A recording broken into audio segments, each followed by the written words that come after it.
say anything. I guess I'm generally miserable. What makes you so sad? I think you're the saddest girl I ever met. This man never said that. I'm usually told how happy I am. That's because you make a man feel happy. Who's the woman that benefits from Marilyn Monroe's empire? To find out, let's continue. Born Norma Jean Martinson on June 1st, 1926, Marilyn Monroe was an American actress, singer, and model. Fun secrets of Marilyn Monroe. Her favorite colors were black, red, and white. Her favorite beverage was Dom Perignon. Her favorite place to shop was Bloomingdale's in New York City. She also loved Italian food and was fond of the Beverly Hills restaurant Romanoff's, who catered to the rich and famous in the 1940s and 50s. She adored Chanel No. 5 perfume and famously said that it's all she ever wears to bed. One of her favorite bags was from Emilio Pucci. Her favorite actors were Clark Gable and Charlie Chaplin, and she adored and styled herself after Jean Harlow. Beauty tips. She enjoyed long, luxurious baths, Chanel No. 5, high heels, a red lip by Guerlain. She is one of the most iconic and popular sexual symbols of the 20th century. Her popularity blew up in the 1950s and early 1960s, but continues to this day. She was famous for the hugely popular blonde bombshell trope and successfully used it to her advantage, which meant, unfortunately, she would run the risk of becoming typecast for much of her career. But in all fairness, this was merely a trope, and many friends of Marilyn often commented that she was actually very smart and curious and was an avid reader and sought to escape that narrow blonde bombshell view of her. In her young life, Marilyn was born in Los Angeles, California, to a single mom who suffered with numerous mental, emotional, and psychological issues. It has been well documented. Her mom, Gladys Pearl Baker, was wholly unprepared for motherhood, especially as a single mom, and had to resort to placing young Norma Jean with other families while she tried to work to support her young family. When Marilyn was still a very young child, her mom had a serious mental breakdown and was subsequently diagnosed with paranoid schizophrenia. She was committed to the Met State Hospital. She unfortunately would spend the rest of her life in and out of hospitals, which took a serious toll on young Marilyn, which led to her having a life filled with self-doubt. In and out of various foster care facilities and living with uncaring families who unfortunately didn't do right by her. This led to young Marilyn suffering at the hands of alleged abusers in those foster families. And at the tender age of only 16, she was married off to a neighbor. Yeah, that was pretty tough. I mean, couldn't they just find her a job instead? Anyways, let's continue. Marilyn was discovered when she was at her job at a factory. Her first husband, James Doherty, 1943 to 44, went off to war and she had to find work. So she did eventually get a job. A photographer named David Conover was taking pics of the ladies working at the radio playing company in Van Nuys, where Marilyn lived with her in-laws. He noticed Marilyn and thought that she had the looks and body that would photograph well. Defying her then husband, she moved out and signed a contract with the Blue Box Model Agency in August 1945. This was where the beginnings of the blonde bombshell persona was born, as she straightened her then curly reddish brown hair and dyed it blonde. The agency deemed Marilyn's somewhat curvy figure as more pin-up than high fashion, which led to her being featured in mostly ads and men's magazines. Marilyn posed nude for a calendar, which led to Hugh Hefner later acquiring those pics and subsequently using them for the first ever issue of Playboy magazine, which ultimately began his often obsessive interest in Marilyn Monroe, unfortunately. She started going out for movie roles as she was very ambitious and once said, "I didn't like the world around me because it was kind of grim. When I heard that this was acting, I said, that's what I want to be.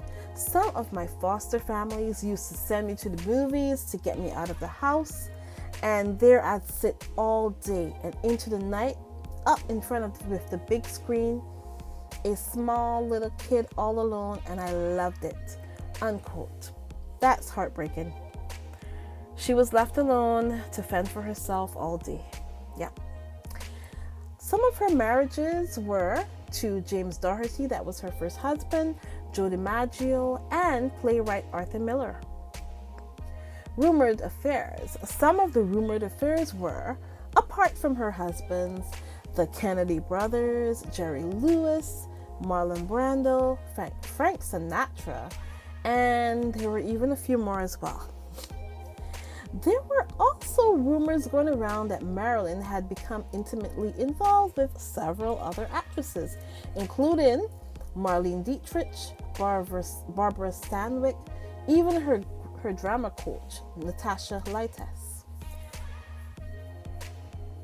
She also did have a couple miscarriages in her life and some rumored abortions. There was also rumored substance abuse, pills, alcohol, and stuff like that. Incredible friendships with African Americans. She was pictured with African American singing coach Phil Moore in Look magazine in 1951. She was also friends with Dorothy Dandridge and Ella Fitzgerald. Ella Fitzgerald was a valued friend of hers and her favorite singer. Marilyn used her status as a Hollywood star to help boost Ella's career in getting her hired to perform at many bigger segregated establishments in the 1950s. The venues that hired Ella Fitzgerald were usually smaller clubs. Some places weren't interested in having an overweight Black woman perform for them, no matter what her talent was, unfortunately.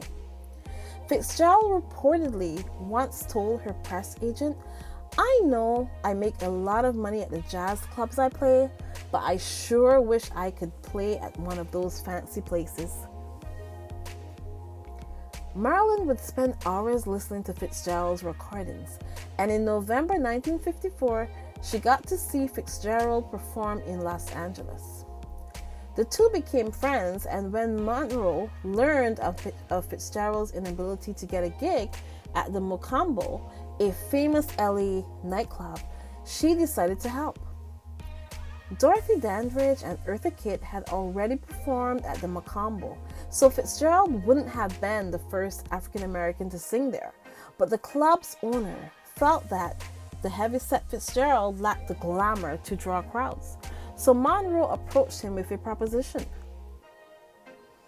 If he booked Fitzgerald, she promised to sit at the front of the house every night and to bring along other celebrities.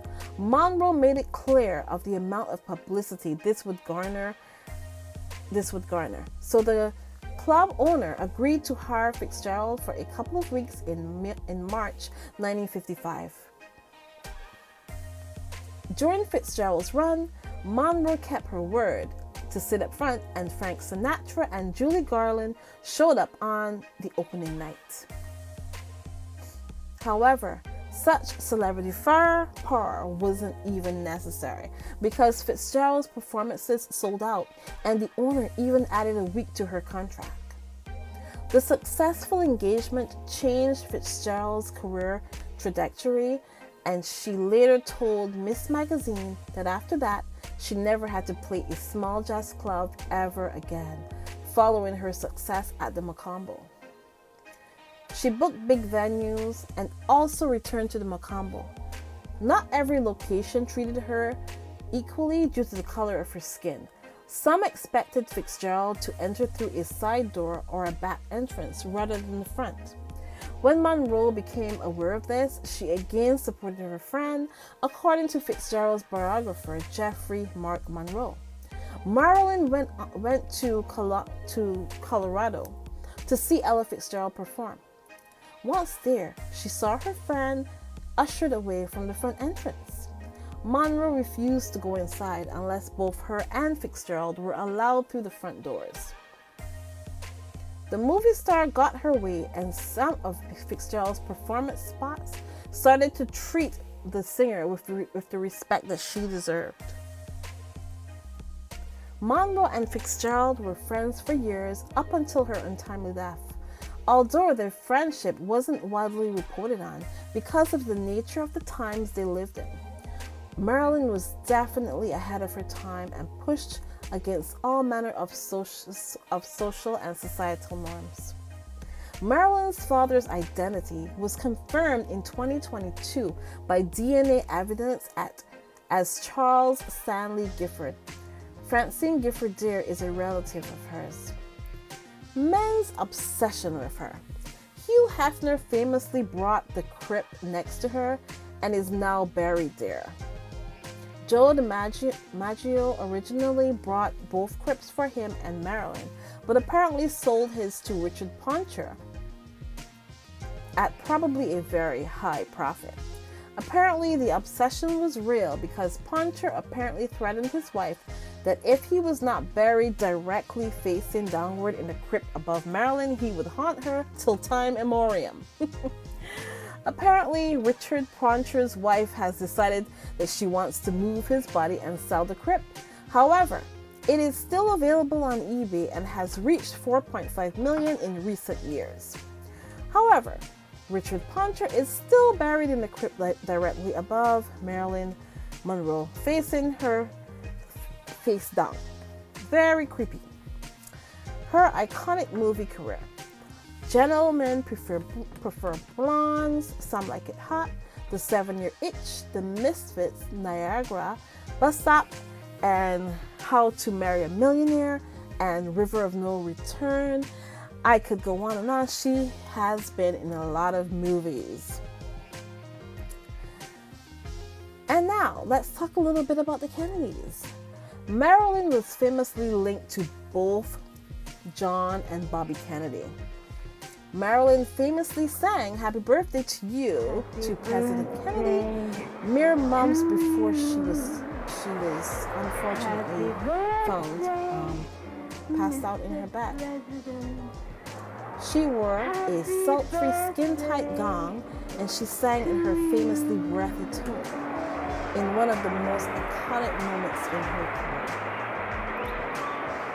It's even been said that Bobby Kennedy was supposedly in town the night that she passed on, furthering suspicions about the Kennedy involvement in her untimely demise. All rumors, of course, and this has never been proven. We cannot prove this. Her tragic death and mystery surrounded it.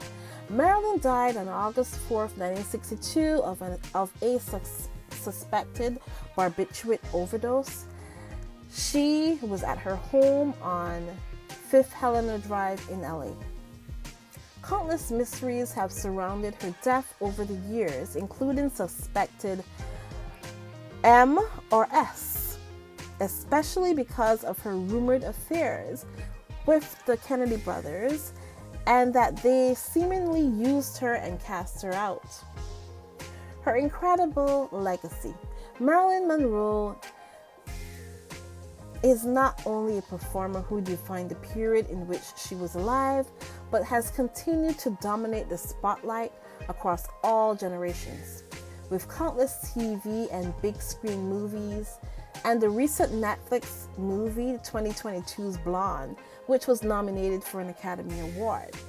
It is obvious of her influence over countless actresses and music icons like Madonna, Gwen Stefani, and Scarlett Johansson.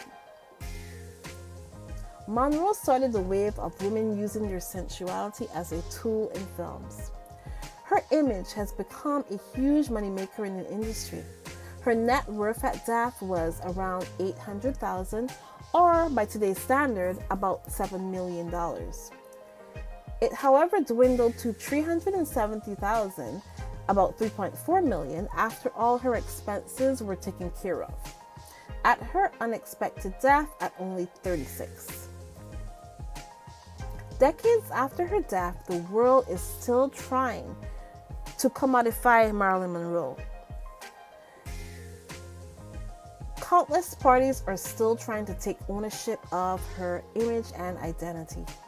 However, her acting coach Lee Strasberg and wife Paula Strasberg were left 75% of Marilyn Monroe's estate. The only 25% was left to her therapist, Dr. Marianne Chris. Dr. Chris died in 1980, and her 25% portion of Marilyn's estate was transferred to the Anna Food Center in London, which is dedicated to working with children and mental health issues. I think that's great. That would have made her happy, says Sarah Churchill, author of The Many Lives of Marilyn Monroe. She did want to do good and wanted to feel as if she had accomplished something, unquote. What happened to the remaining 75% of Marilyn Monroe's estate, however, is actually call for consternation. Paula Strasberg died in 1966. Her husband, Lee Strasberg, remarried the next year to a 28-year-old actress, Anna Mizrahi. The acting coach died in 1982, and Mizrahi ended up inheriting 75% of Marilyn Monroe's estate. I mean, can you believe this? 75% of Marilyn Monroe's estate was inherited by a 28-year-old, not well-known actress. Eventually, Mizrahi signed countless deals that allowed the use of Marilyn's signature and image for use on thousands of products and endorsements. She then apparently hired CMG Worldwide, a company that specializes in dead celebrities' estates. They then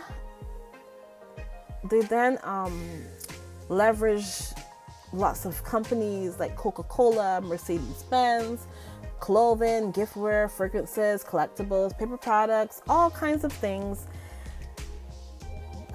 by this CMG CEO, Mark Rosler. In the end, though, Mizrahi's shrewdness as a businesswoman has skyrocketed Marilyn Monroe into being one of the highest earning dead celebrities of all time. She created Marilyn Monroe LLC, and in 4 years, from 1996 to 2000, she made more than $7.5 million in licensing revenue. Anna Mizrahi Strasberg is now 83 years old.